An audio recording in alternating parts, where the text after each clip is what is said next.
A happy man getting the point, or not so happy that you had to fight for the point in the end? I'm not happy we didn't win the game. Of course, I thought we did more than enough. I thought the first half, probably the first 30 minutes, we could have been 3-0 up. I don't think anyone can deny that. You know, we had so much of the ball, so much opportunities in terms of, you know, out wide creating opportunities, but ultimately, you know, we could have gone in at half time in a healthy position, and yeah, we conceded a real sloppy goal from a throw-in, totally against a run of play, and that was a disappointing thing. So, you know, I think, yeah, at the end of the game, coming back from 2-1 down at home, you know, in a game that I felt we should have been quite far ahead, hey, I have to be happy. You know, I have to be happy to take a point, but I'm pretty sure they'll be delighted to come here and take a point, because, you know, you put 10 men behind the ball and you come to catch teams on the counter-attack. I think the stats tell you 70% possession, nearly 600 passes compared to 250, but that doesn't win you a game of football. What wins you a game of football is concentration, putting your chances away, and making sure you don't give sloppy goals away, and that's what I said to the players at the end. I can't fault their effort and the way that we played, but we have to be better in moments. You know, and it's key moments that hurt us. You know, attacking wise, not putting chances away, and defending wise. So it's a real sloppy goal to concede from a throw-in, and then it's just an aimless free kick that's headed out and then headed back in. You know, we don't deal with it. Possibly he's offside, comes from an offside position. VAR didn't think that. But at that point we're 2-1 down, and there's two things you can do. You can put your head down, or you can show a lot of character. You know, and you can throw some kids on. We had 3 16, 17-year-old kids from the academy on at the end. We had Harry McCurdy coming back from a life-threatening injury. You know, to put him on the pitch and to see that. You know, for me, some things are more important than football, and I thought that today. And his energy when he came on, he lifted the crowd. I thought the crowd was superb today. You know, I thought they appreciated the way that we played, and I thought that they kept willing us on, and you know, I don't think we could have done any more in the second half to win the game. We've hit the crossbar. We've had so many balls into the box, but yeah, we need to be better. You know, we need to put our chances away when we're on top in games. We need to make sure in them key moments we defend properly and we don't give sloppy goals away. So yeah, it's one of them situations where I'm not happy we didn't win the game, but of course, you know, coming back from 2-1 down, I'm happy that we got back in and we got a point. So I have to move on from there. Last couple of weeks you've mentioned fine margins in the games you've been playing. Is that where the surgery is needed then, if you're looking at the story of today's game? Well, you look at the Hearts game. So in the last 2 games, I thought we were probably unlucky not to win the game against Hearts. It's a 94th minute. One moment, one mistake, and one moment of quality. But I thought on the other side of that, you know, we were more possession, more shots on goal, shots off goal. I think double what Hearts had, and that's the small margins that you mentioned then.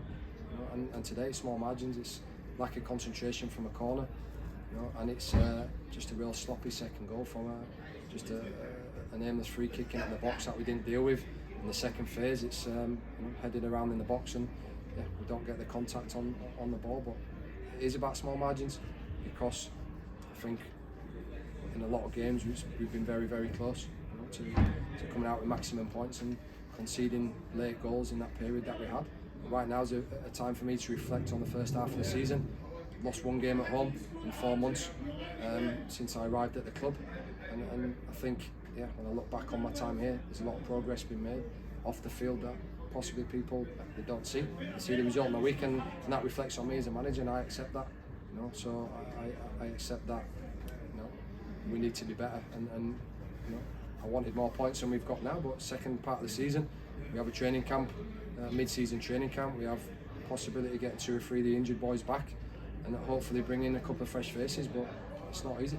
Are you hoping to do your business early in this break, as much as possible, to try and give you the chance to get people bedded in, or have you highlighted people that you want to go and get?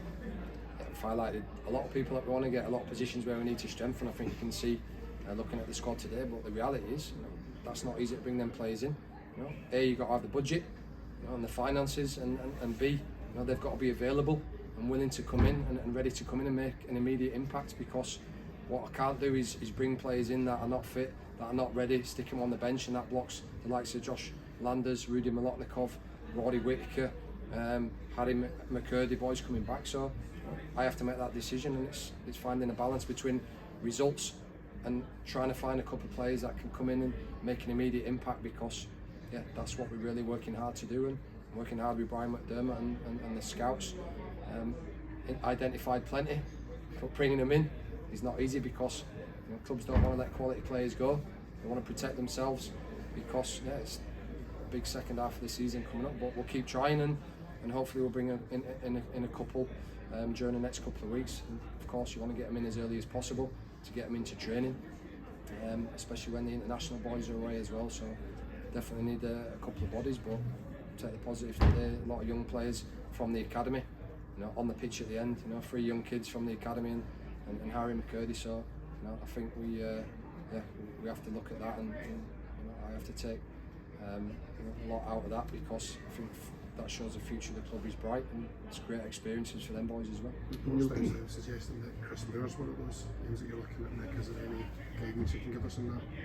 I'm not going to talk about players from other clubs on any speculation. We've been linked with a lot of players since I've been at the club, so right now there's nothing to tell you. As soon as there's any players in, I'll let you know, but right now we're looking across the country, overseas, to see what we can find to help us. Mentioned some things about in football, but just how pleasing was it to get Harry on for 5 minutes again?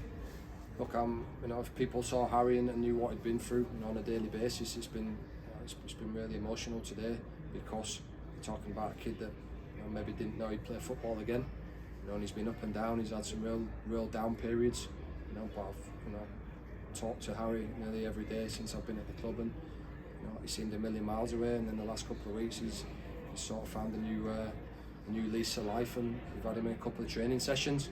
He's a real live wire.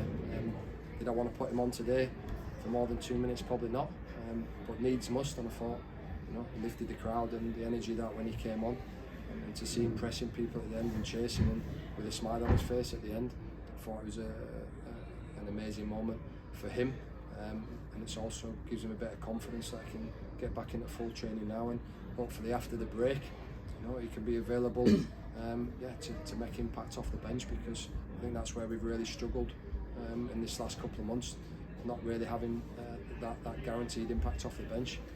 The young boys are going to come on and give you energy and chase everything, and wear that shirt with pride and that badge.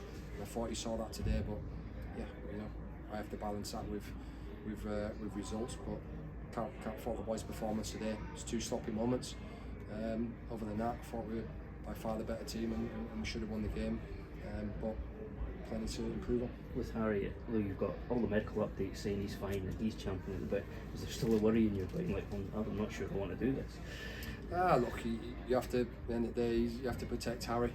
He's been through a real tough ordeal, and anything with the heart, it's the biggest. It's the most important part of the body. But he's got a big heart, and he's able to train. But it's going to take time. It's going to take time for him to get his confidence up. But that'll give him a lot of confidence today, and hopefully he can keep progressing. But we have to take it day by day with him. But he'll take a lot from that today. And what will Ellie take for that today, for 2 goals? Look, we all know Ellie's a special player on his day. He can create stuff out of nothing, and Ellie's been trying to find consistency, and I thought today he looked dangerous every time he had the ball. Took a real bad knock in the first half, real bad knock, sort of came through the back of him, and I'm not sure how it wasn't a free kick, but that was a painful knock. He's limping around in there after, but I needed him today. The team needed him, and again he stepped up like he did at Hearts when I first came in.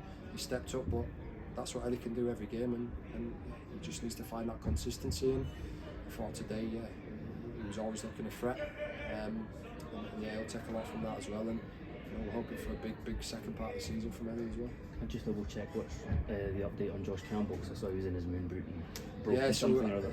Honestly, we're still waiting on results of the scan, but it's just it's a bad twist, and anything with ligaments and bones, sometimes it's not really easy to diagnose straight away.